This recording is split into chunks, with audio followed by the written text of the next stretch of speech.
Welcome everyone to Tradebusters, the penultimate day of what is the biggest fugazi, the great deception, I call it. That is Trade Week, or 10 days. It's still called Trade Week, but we don't work off the Gregorian calendar anymore.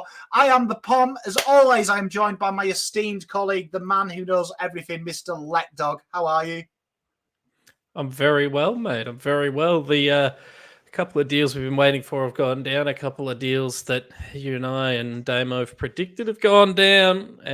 In fact, we'll talk about one later that you actually had a better result. But anyway, but it's good. It's good. It's a bit of a slow day. It always is the day before the last one because they try and stop the clubs from submitting their deals. So nothing gets processed before 3 p.m. on the final day so that they can do a live stream and we all have to tune in like suckers, even though everyone knows the deals that are going to happen. But hey, we'll tune in like suckers.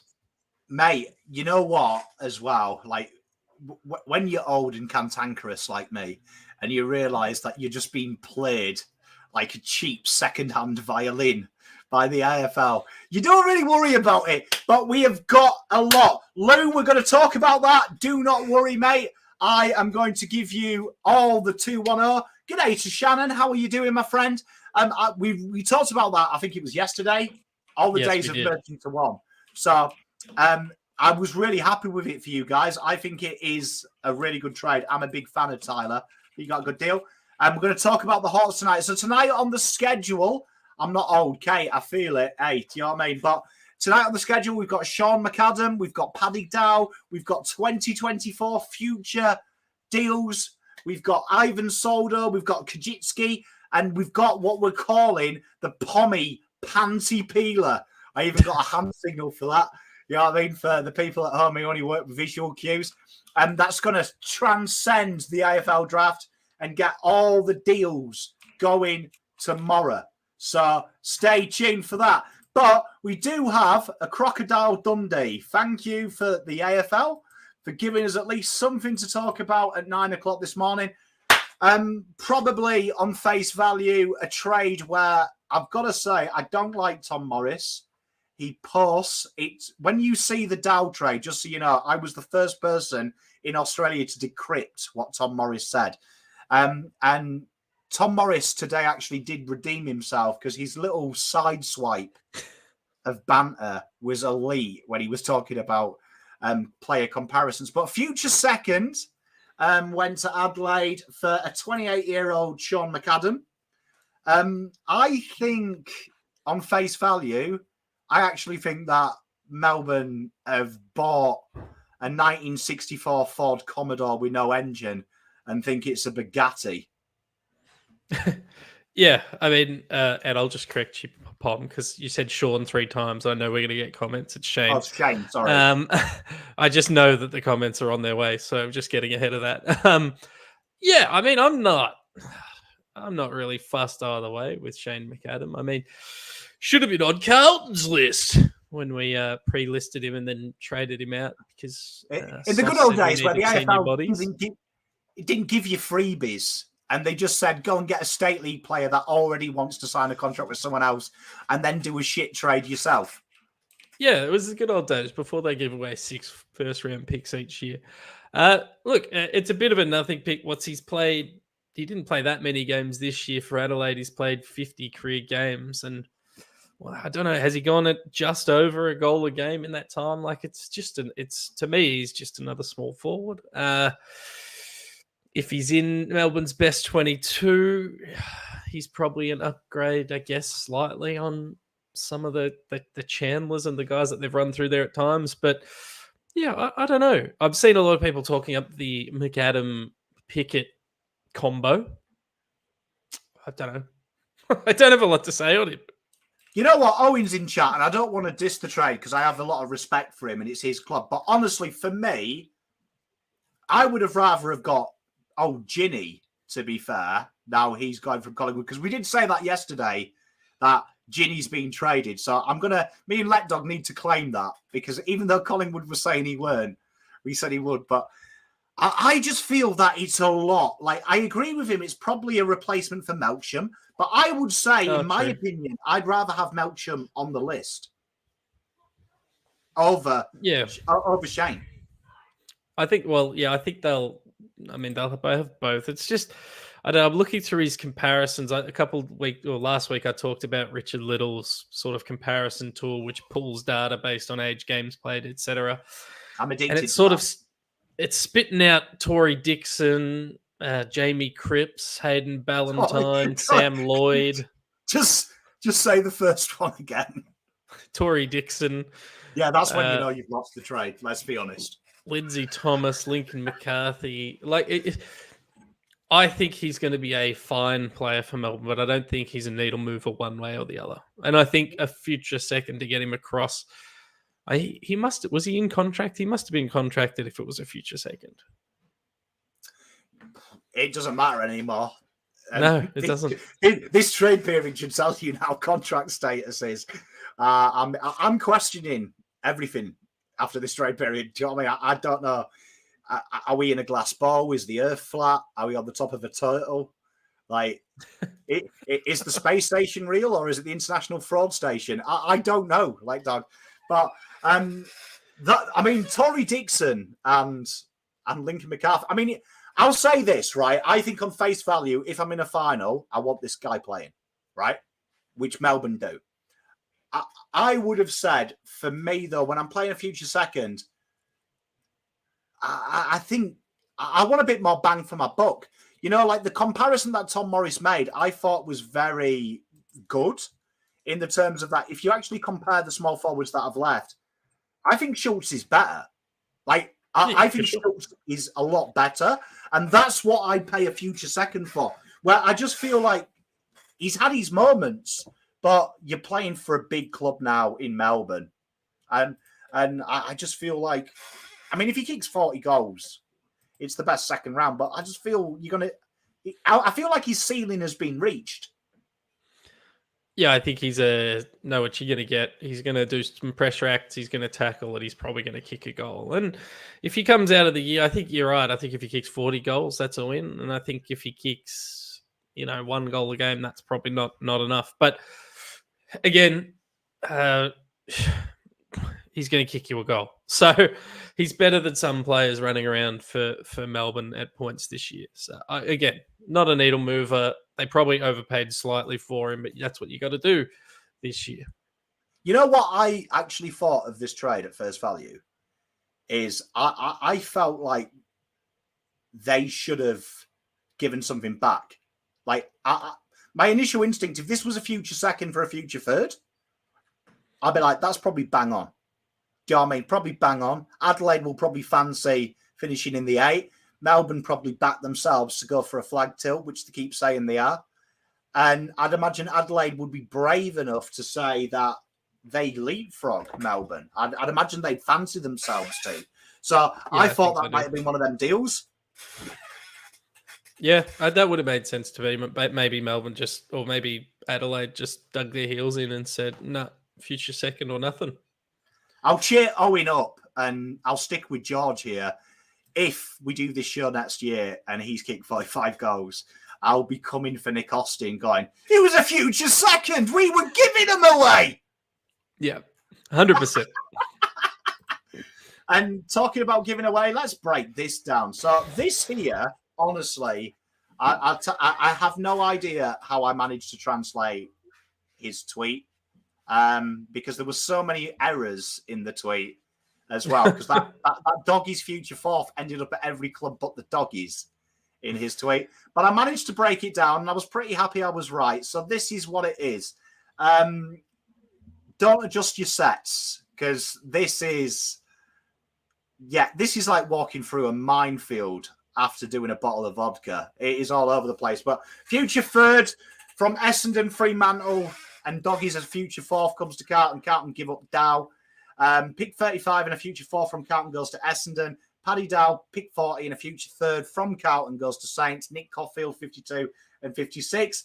Ironically, the trade we did the other day for this works out better for all teams in points, but was about the same. About the same. Yeah, I'm pulling that a win for you on the Damo bet, by the way. Yeah, Damo's got to buy a Carlton membership. I think. But Albert nails this. This has got sauce, being a bell end, written all over it. And it's also got, no one's talking about this. And I said it on the Blue Road video that's just gone up. If this was geopolitics and this was a deal done anywhere in the world, America would be launching military action against Essendon because they have managed to get that Jade Gresham compo pick and not one person has batted an eyelid. Because what are they doing here? No one's talked about it. Essendon have literally just come in and got their brilliant... They've got the pig back. No one's talking about it. It's just... Mate, I don't know what to tell you. It's just... I mean, you could see it coming a mile off, couldn't you? It was always going to happen. My initial thoughts looking at this, I like Nick Caulfield as a prospect, but he's worse than Dow in value, and he's always injured. I like Dow for St Kilda if he plays in the mid. Essendon, other than like scamming people, I don't really understand why they're involved. And the Blues, we get a future four for Paddy Dow, which is what we did for Will Setterfield last year. And I think day one of, or maybe even our Carlton preview, we probably said would end up being just a free to good home sort of deal. The same thing we did for Setterfield. So we get a couple of pick upgrades, but free to good home, Paddy Dog. Paddy Dog, free to good home. I think just by way of them getting Paddy Dow into their team, I think St Kilda are probably the winners here. Nick Caulfield's ceiling is really high, but you know me, I like a player with a floor, not a ceiling. Right, I'm going to say something here because a few of you asking Lou and Bam, I've seen your comments. I'm going to explain why it actually works out, but you've got to stay with me here. You've got to stay with me. But what you'll see here, and you know what? I just want to go back to pick 35.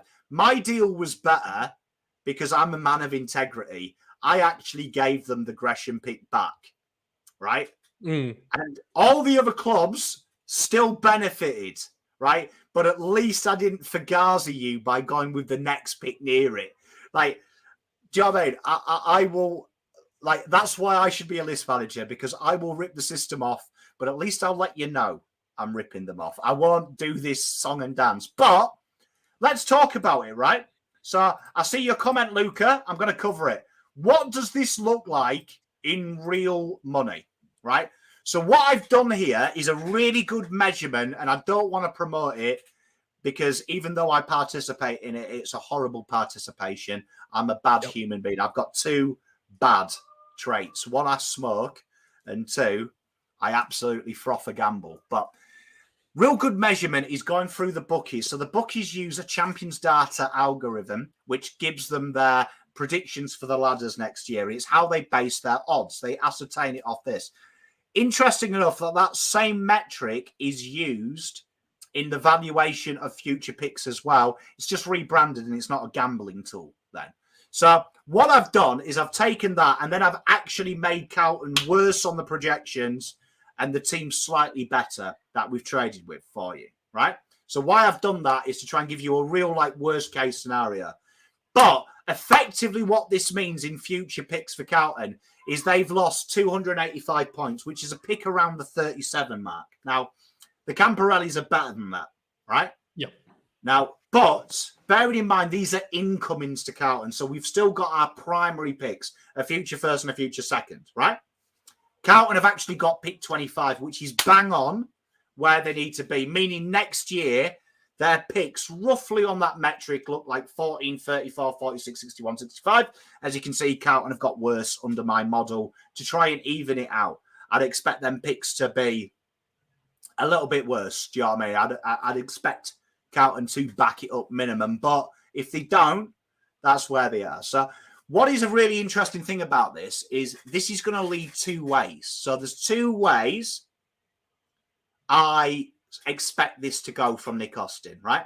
One, he's already banked the points for one of the Camporelli brothers. Now, you need to understand as well, Carlton have two options from here. Option number one, which I think is the preferred, but the most unlikely, is Carlton make a launch using a future first next year and one of their picks this year hard for pick 8, right? And they try and get Geelong's pick. I think feels unlikely, but I'd love them to do it. Yeah, I think it's incredibly unlikely for one reason. Geelong have been open that they want 2024 picks, and I can't see a way that Carlton give up a future first and a second, even though they can go into debt next year. So they don't have to have the picks. And remember, when we're talking about next year, Carlton could use that future first in any deals as well, because this. Now, I think the other deal I want you to keep in mind is, remember when we talked about the Bulldogs trade and they got into the top 10? And I said that this is a really good deal because they've got a father-son, right? And they've got well ahead of the father-son. So effectively, they're going to manipulate the system and have 2 top 15 picks when they would have only had 1, right? Carlton could do that next year. And I would project that the Camporellis, you'll have 1 in the late teens, 1 in the mid-20s, right? I could see a future first next year and next year's picks. So 2025 and 2024 next year at the trade table being used with Gold Coast to get ahead of where they are, and then taking 3 players in that draft. That could happen. I could also see them trying to go for pick 8. I just think that's the hardest sell with Geelong, and it would put a lot of risk on Nick Austin using 2025's pick when we get into that window to trade into them key ranges in the future first, second area. Yeah, look, and that you've given us a lot of information there, but I'll summarise. Basically, we've added in a future fourth for Paddy Dow and upgraded in the 3rd and 4th round next year to the points value using ladder projections for Fremantle, and I think it's Essendon whose picks Bulldogs, Essendon, and Fremantle whose picks we've brought in. Yeah.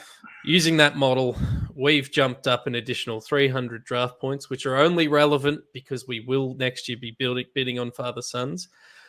Basically, those 3 picks we bought in alone equal 1 of the Camporelli brothers, because as we've discussed on this show, people freak out because it sounds like one's going to be a first round, one's going to be a second round.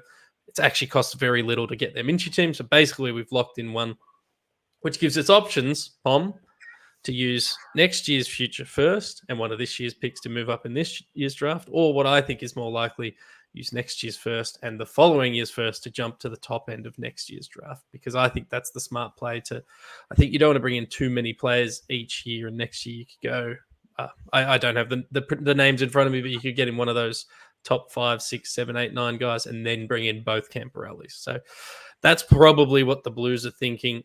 One of these thirds might get sent out, or one of our future picks might get sent out, because we still hold a lot of our own future picks, might get sent out for Elijah Hollands. Seems likely. But ultimately, basically, we just gave away Paddy Dow to get a slight upgrade and try and make the Campo job easier next year. To clarify the AFL rules as well with you, Sebastian, so to help you out, Carlton can still trade a future first and not get one back. So effectively see it as this way. You should always have at least 4 future picks, right?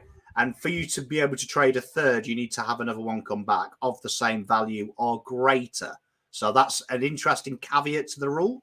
So if you had 2 fourths and you traded out 2 thirds, that's still okay because you've got the higher value still there. It covers that. It's basically just always look at it. The least you can have is 4 picks, right? And you should always get one back in of that. So what could happen here is, if the rumor is true, we did the current third for a second with the Hollands deal. If that is a future there is nothing stopping Carlton, if they manage to get a future third for a future second came back, or a future third and a future fourth came back, there is nothing stopping then Carlton going a future first with a future and a future second to Geelong for a future second coming back, right? Which then you are in the core ground of pick 8, because that would mean Carlton still have enough points to match a bid inside 13 to 20 for one of the Camporellis, and they'd still have these here to match the other one, meaning that the only picks they'd take to the draft next year would be the Camporellis. So that is another deal as well. Look out for that. They could go really bold. And then with that deal, they'd have 22 or whatever and 26. I think it might be 23 and 27 now. But they'd have them picks in this year's draft as well. So that is a real clever deal. So what I want you to do, chat, is I know people are hot-headed, and Albert's spot on. I think the futures will be used now. I think here in Gold Coast, they're not worried that Jake Rogers is going to go earlier, and they're happy to go into debt because Carlton are helping them in the future. It would be really interesting to watch that space, because I could want you to all judge this trade on what Nick Austin takes into the draft. And if he somehow manages to get pick 8 through this deal, right? Pick 8 and then them 20s, fucking hell, amazing deal. If he next year jumps because of these picks and jumps ahead of the Camparellas and takes 3 in the draft, and next year if we can get into the top 15 before them, there is some really good players that Carlton may look at. That's another win as well. So this is one of them trades here where I think already, just look at this slide here, 400 points roughly ahead. I would say by draft time, that's about 600 as well, is my guess. It will be 600 as well, looking at it. Yeah. Right? No, that's a huge win. Yeah, for sure. I'm just looking at what picks we have right now because I want to answer Sebastian's question or help. Right now, this year, we've got 22, 26, 70, and 78. Next year, right now, we have our first, our second, Essendon's third, Freo's fourth, and Bulldogs fourth. And then 25, we have all of our own picks because obviously we can't trade that far ahead right now, although the AFL will change that rule soon. So I think you're right, Pom. I think we will either go in with a top 10 pick this year by trading our current first or our current earliest pick and next year's first, or we will go into next year by with a top 10 pick by trading our next year's first and the following year's first. I think if it doesn't happen this year, it's happening next year. I think we're going to have a couple of bites at the cherry in the first round. I'd love it to be this year because there's a few names. You're always in love with the draft that's in front of you. There's a few names that I've been looking at around that top 10 mark. But hey, if it happens next year, it happens next year. But this is all just setting us up to guarantee that we get the Camparellis, but also have an opportunity to jump ahead of them and do a Bulldogs. Right. Bam, mate, I feel you. I'm glad we've put some clarification to you, mainly. It does feel like it, but genuinely, these deals, it's what you get in return. So like last year when we gave up Setterfield, because Blake Acres came in, that was a win. But Setterfield wanted to leave. I put a little poll in there, right? So I put option 11 because I was excited, but it's option 1. Option 1, what would you rather do? With these picks, now we've secured one Camparelli, right? I want you to, do you want to trade for Geelong's 9, right? Do you want to trade for a better first next year and the Camparellis? So we could have 3 pick 20s in the 3 picks in the top 20. Or 3, option 3, would you like to bank these points? Yeah. We go next year and we try and trade for a ready-made player. That's a really good point, which we probably haven't discussed that much. Obviously, I don't want to harp on it, the Fisher and Dow thing. You also don't have to pay them. So you send them out, you bring in some cheaper guys, no worries. The cap jumps up next year, and I don't know necessarily if how Carlton structured their deals, if everyone's going to get a flat increase or if it's you're locked into the deal you're on and we're going to have salary room. That hasn't come out yet, but imagine going into next year's draft and going, all right, this year's first, next year's first, and let's call it Bailey Smith. You're coming into the club, or stop it, leg dog. Oh, imagine if that's the situation you're in. So we do have flexibility. The only thing is, a lot of clubs have that flexibility. The reason that we might be more willing to be flexible on a deal next year is because we know we're securing at least 2 decent players in that draft via the Camparellas. The same way Gold Coast are always willing to trade out their picks because they know they're getting good players. Mate, as a man who is always happy, like I am, flexibility is what I'm all about. Take that. And I would say, by the way, let's just break it down to its simplest form: a second and a fourth for Fisher and Dow. Let's call it 2/3. I think that's what we were always going to expect, right? Like, that's basically what it boils down to, is a second and a fourth for 2 guys. So I'm not unhappy as a Carlton fan with that. I understand the disappointment, but the reality of not having to pay them, they're not being in the team, they're players who want to play football. I think it's a fine result. You know who I've just noticed who's one of them horrible contracted free agents next year that always gets traded with like 2 firsts and a little bit? Who's that? He happens to be a Carlton fan. Yeah. Oh, Big Terry's in chat. I'm glad I helped you, Terry. Like, Terry's my guinea pig. Like, I explain it to him, and if he gets it, I know I'm on the right path. That's not questioning his intelligence. It's having someone who's not Lecdog to talk to, who's got a spreadsheet and knows. And he's got a 17th century English name. Errol Goulden. Errol Goulden. That would pop me. Come on. Don't do that to me. Chat, I'm with you. Option 3, Errol Goulden. I'm already excited. Will it into existence. Fucking Errol Goulden. Hook it into my veins. But then we've got some rumours. So, you know what, right? We'll start with this, and then we've got a really exciting one. You've got the Poms Panty Peeler, right? I'm excited about that one. But this one here is probably one of the more mundane deals. Now, just try and grasp your melon around this deal, right? So this was confirmed by Port Adelaide today that this is what they've offered, right? So they have actually offered this, right? And also just let it sink into your mind that they're haggling with Geelong for Asava Ratugolea. Which is the big, Anyway, I've never seen a more overrated player since Ben Mackay. And evidently, Ivan Soldo, unless I've missed something, he must be fucking Brodie Grundy, isn't he, with this trade?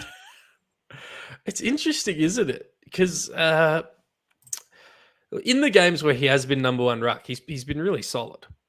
But giving up a third and a second? It's, I mean, it's clear to me that they don't know what to do with the ruck. They've got Hayes and Lysette still on their list. They're chasing Jordan Sweet. They've got no idea. Lysette's career must be over because he'd still be better than Ivan Soldo, wouldn't he? I mean, mate, you know what's black to my head? I agree with you. I think I just like Lysette is a Premiership ruckman, right? And I agree. I wish fucking Port would be linked to a Carlton player, right? Yeah, I know. Because Jesus Christ, we've got Ivan Solder, right? So obviously they want a Russian name, a guy who can play. Fucking Alex Murkoff, just chuck in a thirst kid. I'll drive him round tomorrow. But yeah, mate. I guess one thing Ivan Soldo can do is he can play forward to a reasonable for a guy who's 2 meters tall. He can play forward reasonably well, which maybe they're looking for some flexibility and some coverage for Charlie Dixon, and they're a bit worried about him. So maybe they're looking at him as that forward ruck combo. They'll bring in Jordan Sweet to be the number 1 ruckman as well. Maybe they want him to be their TDK, which I could kind of understand, but he is already 27 years old. It's interesting. And just quickly, we don't need to talk about Scott Lysette, but I went through the list of teams that he could go to today, and there really isn't one. Like, if he wants to play footy, it's Port Adelaide would be his best option, but it seems like they don't want him, based on the fact they're going after 17 different ruckmen. Thank you, Tim, for creation. I'm sorry. The Eastern Bloc countries, with all due respect, and I mean this with no bigotry or xenophobia, having spent a lot of time in Ukraine as a young man, beautiful part of the world, all merge into one for me. To be fair, anything is Eastern Bloc that's not Pete or Dan. To be fair, I question it. I agree with Bam here. The Ratugolea for the pick 20s and has been knocked back. Jesus, I would have thrown in. I would have taken it and run. 20. Yeah, absolutely. I agree about Lysette. I don't think he's a world beater, but I don't think I'd be paying this when they value. Like, it is interesting. They re-signed Vicentini, which I know he's not ready yet, but they really highly value him. Right? Do you know what I mean? I just feel that this is quite a lot of cash, where I feel like this could have been one where they could have haggled a bit, because Richmond are genuinely a good selling club. They don't stand in the way. Hmm. No, but it's surprising if this has been offered, why Richmond wouldn't have already taken it. I'm not going to say the name because I feel like that's clickbait. Okay, so that's two people who say that countering for Geelong. So stay tuned for that. He's a poor man's Fanta.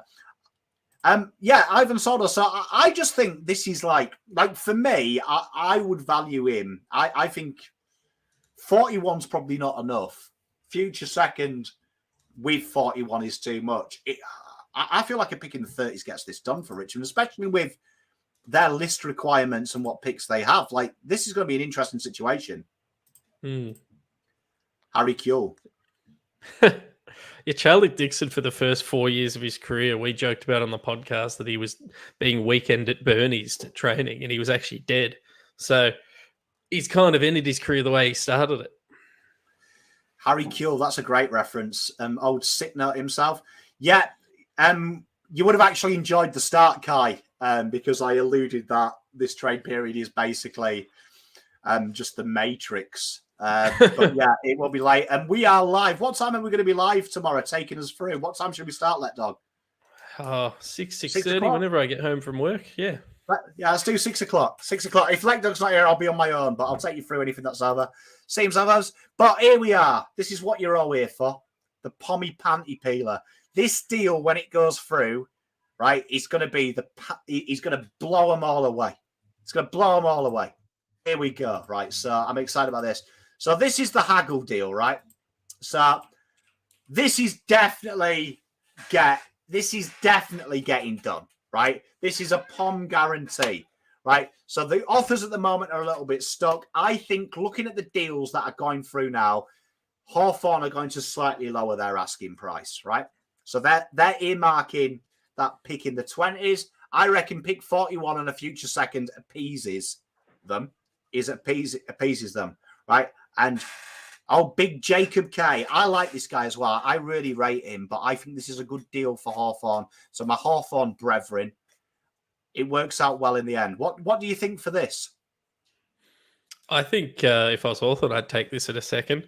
I probably overrate how hard it is to grow key position players. So that's why I often undervalue them, which I've been told many times. So again, this is probably overs for me, but to get the deal done, sure.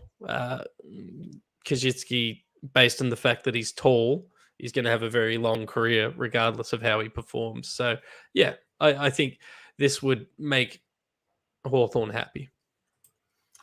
I do. I think this will make it. I mean, even if that changes to a future third, I think it still works out because you'll see why. You'll see why. Get ready, chat. Get ready. So then that becomes this deal. Right. So I think this here, right, works out. I think this works out. And I agree with Jacob.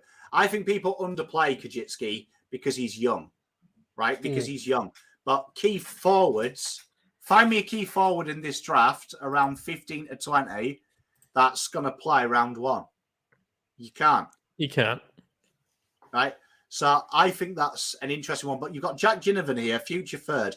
Now, you look where Hawthorn is projected to finish. Probably bottom four. Probably a really good deal there. And that works out roughly a late first, second, right? So Ginny goes to Hawks. Hawks then get that future third, right? So that's why, Kai, I wish you were here 10 minutes ago because I would have had the future third in that deal.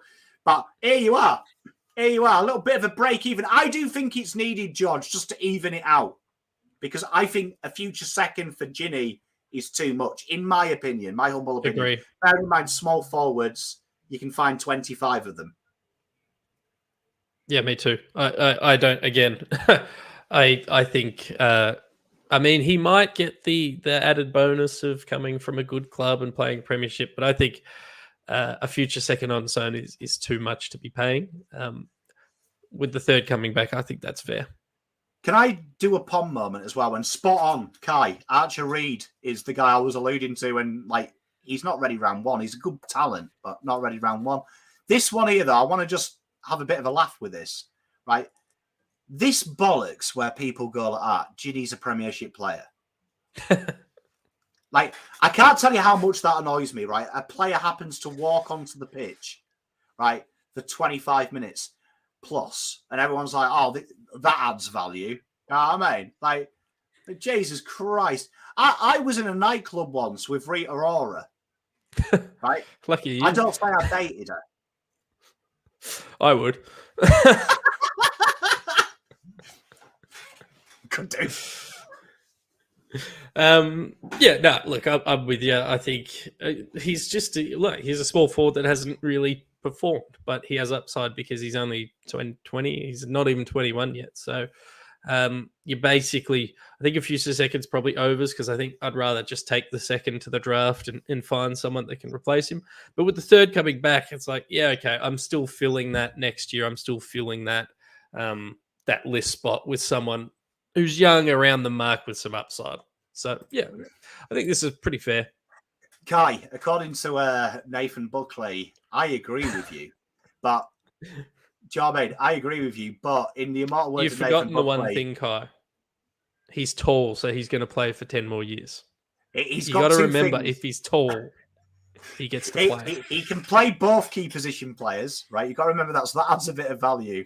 And Nathan Buckley gets two disposals at both ends. He said that there's a premium on Premiership players, right? His belief is. So I agree with what you're saying, but based on that, he could be two firsts. Do you know what I mean?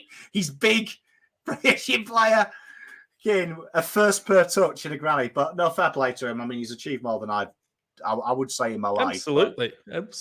It's still fun to shit talk. But a few questions here. Ginny is leaving. He has requested a trade, and he also, I'll tell you what, Ginnivan, please subscribe to his Instagram, and that shows my age. And please follow his gram.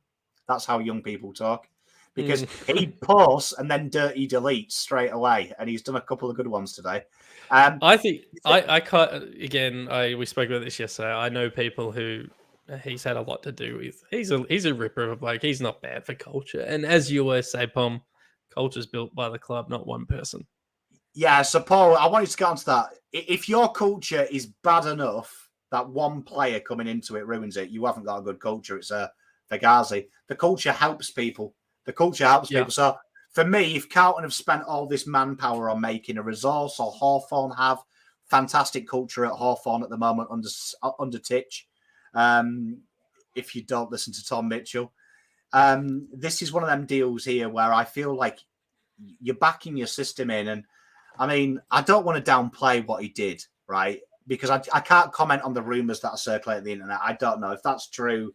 He shouldn't play football. He should be in prison.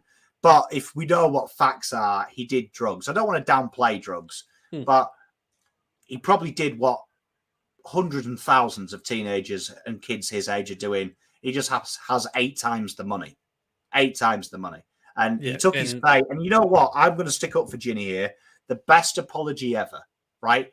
Because that was a man apologising who didn't give you any bollocks like his cat's died or his nan's having a hard time or his mum's run out of money. He just looked you in the eyes and said, I got pissed and I was a dickhead, which is the reason I can tell you as a former drug addict myself, how I got into it, got pissed and fucking made a stupid choice. I just kept doing it, and I didn't have someone to fucking hit me round the face and stop. So, you know what? Fair play to the kid. And I actually think this is a great deal for Hawthorn. I think he'll be a superstar, and I think Sebastian nails it. I think he'll fly. All right. Famous work. Hey, Pommy, can we get Geelong's first round pick? Scrub back 10 minutes. We talk about it for about an hour. Famous work. Long story short, yeah. Do you know what I mean? I feel like he can. I don't mind. He's got a bit of a personality, Paul. I mean, I feel like the boys will pull his head in a little bit because we've got a lot of young players who are good. Yeah. And this is the big one. I went and watched one race. Come on. Here we are. Adrian Dodoro, right? What a muppet. What a piece of work. Well, I mean, I have it on incredibly good authority. Incredibly good authority that Dodoro values Massimo around a first. I've judged this on planet Earth. I like planet Earth. It's good. It's got oxygen. It's got you lovely people in chat. Also, we've just hit a record as well. We were up to 210 live watchers. Mental. But Massimo D'Ambrosio goes with that pick 41. What a deal. You know what? I'm going to say this now.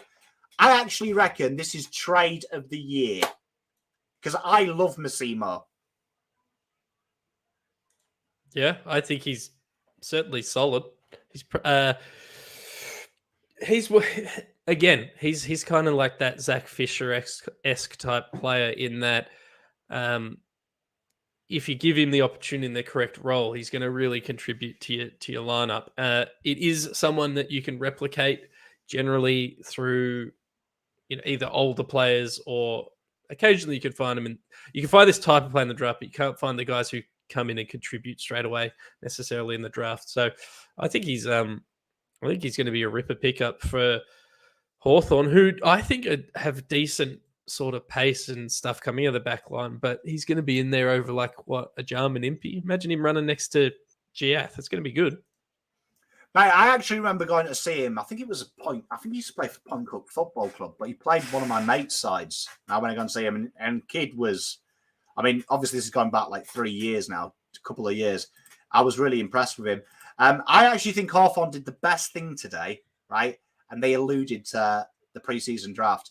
And I don't often agree with the AFL media because they reported that Harley Reid didn't want to go to West Coast. So ergo, there was no value in pick one. And then quite funny, Harley Reid goes on the same show with the same reporters and goes, nah, I'm fucking keen to go to Perth, mate. Can't wait. I thought this was clever by Hawthorn, and that's why I think pick 41, I think is a really fair deal for both parties. And you know what I do respect? Hawthorn do traditionally have a system, like we always talk about Carlton, that they pay fair value. They pay fair value, which helps them out in the long run, and it stops dickheads going to PSD. So I agree. Warney, good friend of mine, real good in real life, mate. You're all my mates. He likes this trade. He's a Hawthorn man. I just feel this is a good deal for Hawthorn and a good deal for Essendon because, end of the day, you're fucked, aren't you, if he goes for free? Yeah. Well, the funny thing is, which I'm an avid reader of the AFL rulebook when it comes to player movement, but I didn't pick this up. Tom Morris tweeted it. Tommy M's on fire at the moment. He is. Technically, Massimo, because he's a rookie list, in his second year, he's a rookie. He can actually walk as a free agent because he can just... The initial offer Essendon put ahead to him was 1 year. And if you knock back the third year offer on the rookie list, you could just walk as a free agent. So he could end up just walking for free, and he probably should, and he'll probably get paid more as a result because he'll go across to Hawthorn and be a senior listed player. And they've just announced in the new CBA all the pay scales. You get way more per game now as a senior listed player. So if I was him, he's better off just walking as a free agent, to be honest. Mate, I feel you, and I think you're right. I mean, I just feel that Hawthorn are a very clever side. I think that they'll have good... I feel like that they'll do this in good spirit, in good faith. Well, it's in their best interest as well to trade for him, because if he walks as a listed free agent, he will be forever a free agent. So it's actually in their Hawthorn's best interest to trade for him so that he remains as a contracted player for the next 7 years. And I feel like that pick's going to be about 46, 47. They probably won't use it, to be honest. No. I feel like it's probably the closest way you can get one up. But, before we do wrap up tonight, are we going to... I feel like, Mike T, I would say 70% chance tomorrow Carlton have a huge punt at Geelong's pick. But I wouldn't count out as well, and I don't want anyone to discredit them. I would not count out Melbourne's pick 15. Mm-hmm. I think they want to move up. I don't necessarily think it's for the Geelong pick. And the other thing to remember, trade period ends tomorrow, but you can still trade picks up until the draft. So these pick swappy ones probably all happen close to the draft. But yeah, and I did want to talk about this. Do you actually think? The person I think who has had the worst time this trade period is the Essendon new list manager who's coming in, Do you reckon he just sits across and sees Dodoro do shit, like goes, D'Ambrosio's fucking pick one, valuing, Brendan Thatcher as 8 first, and just going, oh my God, I've got to talk to these people. I've got to talk to these people as colleagues this time next year. It's kind of like he's gone in to do his work experience, and it's the guy who's been in the job for 47 years. He's like, watch this, mate. He pulls out a pager and starts paging a message to try and do a trade. And you just think, fucking hell, Jesus Christ. And so you're secretly DMing everyone he talks to, just going, look, just ignore him. He'll be gone next year. This isn't representative of me. Do you remember the Office scene? It always reminds me of what Dodoro's like, where he's like, don't worry about it. I know the guy who takes the course. He's like, Sammy, how are you? Has your wife left you yet? And then you can hear him crying. He's like, oh, shit, I forgot his wife left him last week. That's what I imagine Dodoro's like. He's like, just makes a little joke, right? I think he's like, breaks the list manager's hearts on the other end. And Rosa's there like, oh, my God, I've got to talk to this guy. I've got to talk to this guy next week. No, poor bloke. We'll take a couple of questions and then we will wrap it up. Does Ginny stay? I think Ginny goes. On my theory that me and Let Dog had yesterday, I think he has to go because I think it's in your best interest. And I would say I don't think Ginny's best 22. I don't think he's the best 25 now. Schultz is there. This time next year, a small forward who's not played any games for a year, he walks. Might as well get a pick now. Yeah, we talked about it whenever. We've talked about it 1,000 times. We've done a lot of shows. Their forward line's probably something like one of Mason Cox and Darcy Cameron, McStay, Myercheck, Hill, Elliott, and now Schultz as well. Then you rotate Lipinski and Bo McCreary and those sort of guys. And it spits out Jack Ginnivan. I don't know if it's a soft G or a hard G, so I'm just going to say Ginnivan. Jack Ginnivan is a soft G. He's not close to the team, at least at Hawthorn. We talked about it with who did they lose? Tyler Brockman. He probably fits into that spot. So Dylan Moore, Luke Bruce, Chad Wingar's injured, so he might actually find some regular games over at Hawthorn. So it makes sense. I think the one thing to remember with all these guys is that ultimately they want to be playing football and they get paid way more if they play footy. Like they get 5 or 10 grand for every senior game they play, depending on how old they are. So you probably want to be playing footy because if you miss out on 23 games, you missed out on, 100 and something grand. You probably want to be playing footy. Decent cash, mate. Decent cash. Albert says Dodo's never leaving. Can you imagine? Rose has moved all the way from interstate to live in Victoria, and then last day of the trade period, he does a Wolf of Wall Street. I'm not leaving. I'm not fucking leaving. Dodo is definitely the type of guy that's had some of them parties. But chat, last one, Ratakalia. I think Ratakalia leaves. I think it gets done. I think it's one of these things that's annoying that they say he's not going to, but he is. Mm. You know, it's one of them ones that the AFL encouraged. So we watch tomorrow, panicking that he's not getting to Port Adelaide, and then 4:35 Port Adelaide are running to the desk. 100%. And apparently just David Zeta has just tweeted that Collingwood today said Jack Ginnivan's management wanted to explore the trade, but Ginnivan's side has come out and said, no, the Pies are driving it. So there you go. There's a bit of heat in it. So they're going to use Guinea. All the headlines tomorrow are going to be premiership player. Will he get out? Wants a trade. It's going to be all that bullshit, but it'll be fun. Thank you very much for the kind words, guys. We love you to pieces. Let Dog, we'll finish with this one. Is there anyone that has gone in the trade period thus far that you wish your team, and chat, anyone who's gone in the trade period, regardless of if you support Carlton or whatever club, that you wished your club had gone for? Yeah, look, I know that we have plenty of small forwards, but I think if we knew that Lockie Schultz was available, he adds something to the team that we probably don't have. He's just a bit more natural in front of goals than like Matt Owies. What did he kick? 20-something goals Lachie Schultz probably doubles that for the Blues. So he's probably the one I've accepted that no ruckmen are ever coming to the club. But so yeah, I'm going to say Schultz. Schultz, and again, and that's the sort of player where if we give up our future first, which because I know what did he go for a first and a second, we have that sort of capital, so it would have been nice. Would have been a nice sort of player to acquire. Do you have anyone aside from Schultz? I can't be selfish and pick him. I would have liked Schultz there. I agree with your reasons. And I think for the value of it as well, it wasn't that bad value. I actually think it was around the money.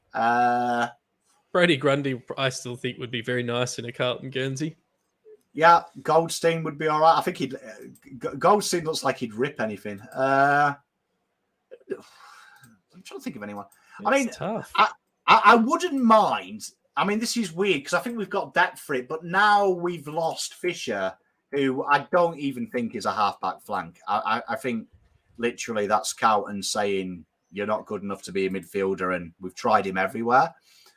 I wouldn't mind D'Ambrosio for a bit of depth and a bit of insurance on old mate, our friend, my favourite player, Zach Williams. I wouldn't mind a bit of insurance on there. But there's no one really I've looked at, and like I know people will differ. I haven't seen anyone that, like, even the Schultz deal. Yeah, I'd like him, but I feel like we can do better with them picks of an actual need. It just depends who's available, right? Yeah. Yeah, because I feel like everyone forgets they're only like basically 2 years old, Motlop and Durden. And genuinely small forwards peak year 3 and year 4. So I feel like that could happen. Charles not a bad shout. If he was cheaper, I wouldn't mind to jump in that, but the reports are he wants his salary matched. And to be the guy just in case Pitternet and TDK shit themselves, I'm not. And I'm happy with Elijah. I really like Elijah because I feel like it's redemption because that's who I wanted that year. So I'm looking forward to seeing EH. Levi Casbolt, the listed free agent. Let's do it. Bring him home. Bring back Levi, big vegan. Chat, you are my favourite. We will be back probably for a 2-hour show tomorrow, about 6 o'clock. Stay tuned. I will post, but I'll probably go live at 6 and wait for Mr. Let Dog. Much love to you all. Thank you for the kind words. 215 people were here at the peak. You guys and girls, absolutely sensational. We'll be covering it all though tomorrow. Much love. Pom and Lek out.